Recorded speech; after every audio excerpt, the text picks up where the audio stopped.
પારડીના કીકરલા પાસેથી local crime બ્રાન્ચે કારના ચોરખાનામાંથી ₹1.87 લાખનો વિદેશી દારૂ ઝડપી પાડ્યો। વલસાડ લોકલ ક્રાઇમ બ્રાન્ચની ટીમને બાતમીના આધારે પારડી તાલુકાના કીકરલા ગામની સીમમાં વોચ ગોઠવી એક કારમાંથી મોટા પાયે વિદેશી દારૂનો જથ્થો ઝડપી પાડ્યો છે।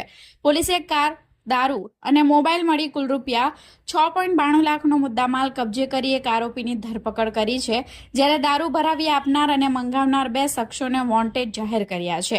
એલસીબીપીઆઈના માર્ગદર્શન હેઠળ પોલીસની ટીમ પારડી વિસ્તારમાં પેટ્રોલિંગમાં હતી, જે દરમિયાન બાતમી મળી હતી કે દમણથી એક સિલ્વર કલરની રેનોલ્ડ સ્કાલા કાર નંબર GJ06FC7902 દારૂ ભરીને સુરત તરફ જવાની છે।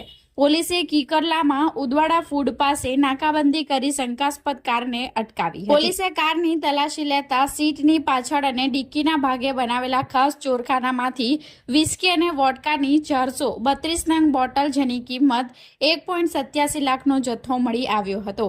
પકડાયેલા ચાલક અનિલ અરવિંદભાઈ રાદડિયા, રહે સુરત, મૂળ અમરેલીની પોલીસે કરેલી પૂછપરછમાં જાણવા મળ્યું કે દમણના કનુકાકાએ દારૂ ભરાવી આપ્યો હતો અને સુરતના ધર્મેશ ઉર્ફે ધમા લહેરિયા જથ્થો મંગાવ્યો હતો। પારડી પોલીસે પ્રોહિબિશન એક્ટની વિવિધ કલમો હેઠળ ગુનો નોંધી 1.87 લાખનો દારૂ, 5 લાખની કાર અને મોબાઈલ જપ્ત કર્યા છે। પોલીસે ફરાર કનુકાકા અને ધર્મેશ લહેરીને પકડવા ચક્રો ગતિમાન કર્યા છે।